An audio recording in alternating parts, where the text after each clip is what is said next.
Squad 6-6. Got some flight footage here, at least I'll try and get you some flight footage. It's always a little easier said than done.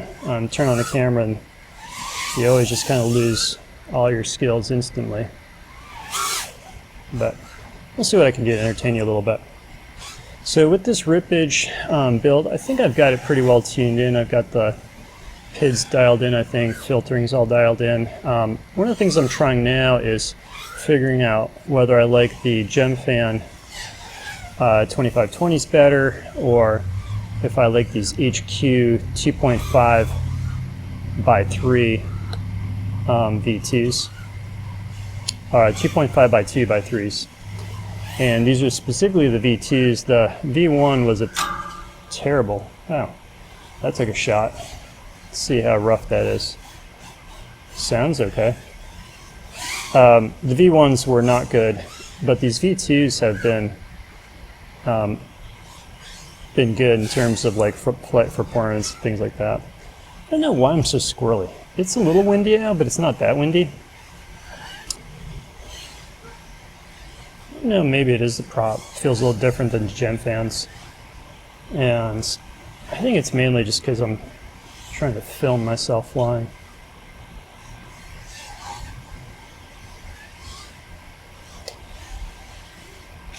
Yeah, I'm just not hitting it. I should probably try and fly a little bit more relaxed just so I get some consistent flights and really figure out the efficiency differences between these props. On the GemFans, I'm typically getting like 4.5 to 5 minutes, more like 4.5 minutes. And so with the HQ, it'll be interesting to see whether they reproduce that or whether they look a little bit different.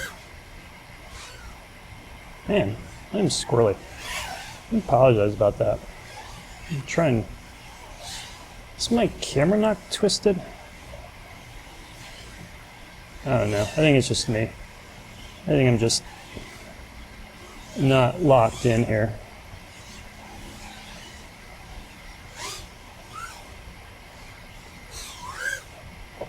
I think I'm like a reasonable pilot. I wouldn't say I'm professional. But I've done enough flying back here, kind of used to the lines to where I can probably do things back here that I wouldn't be able to do otherwise, mainly because I know when I'm in trouble. I'll say that, put it in the lawn. Yeah, so I said that, put it in the lawn. Why does that sound funny now? But yeah, when you've flown an area quite a bit, like, you kind of know the lines, and you can kind of like pick up quicker when you don't quite hit a line and you need to bail out.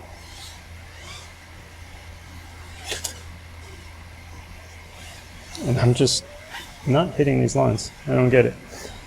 Well, I don't know. At least we'll get flight time out of this one, I think. With my flying style, I feel like I wish I was more freestyle, kind of floaty. I don't know, they do stuff like making things look interesting without, I don't know. That's not really my style. My style is, unfortunately I lost this line right in there. See that? This used to be one of my favorite lines to kind of dig down in here. But that's kind of closed down on me because that's all filled in, so I can't dive that back down in there. So it needs a little trimming.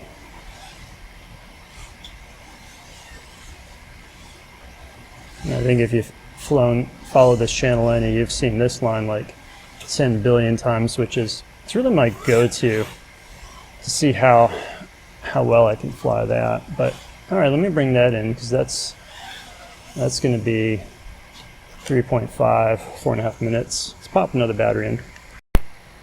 Okay, battery 2. Let's see if we can get a second battery in here.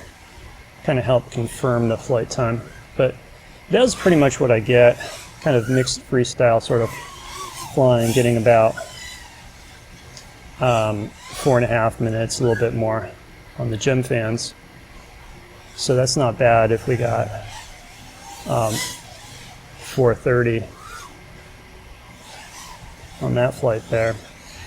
Not as necessarily aggressive as I sometimes fly, but not bad. I think it was a good mix of lines. Oh, I should have tried to fly out of that one. Messed that one up. All right, so get a pack of fairly cleanish props and half a pack of not so clean props here, and get a little nice averaging of flight time between those conditions. Or maybe not, if I keep flying like this. Alright, well, maybe it's going to be a throwaway flight, but I think on that one I just kind of had this intrusive thought, like, it just looked kind of cool and I wanted to stick with it, and the problem was it wasn't going to work. So I was kind of throw it here, and then I wanted to, it's kind of the juicy flick, right? So if you flip it over and pull back, that's a split S, versus if you throw it over and pitch forward, it's that little kind of juicy flick out of it. I think that's what that's called. I just botched it. But durability testing, right? Durability testing is good. It's always good to durability test.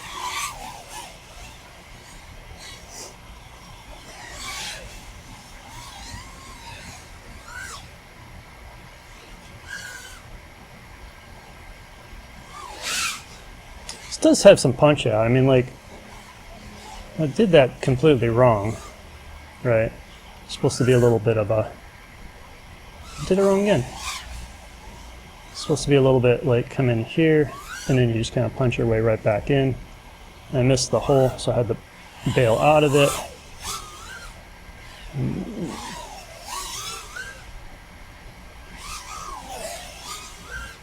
How many times can I get it in the row? 2. So much for consistency, right?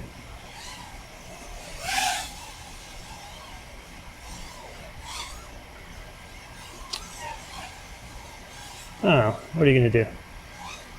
Sometimes you're on it, sometimes you're not, and that's okay.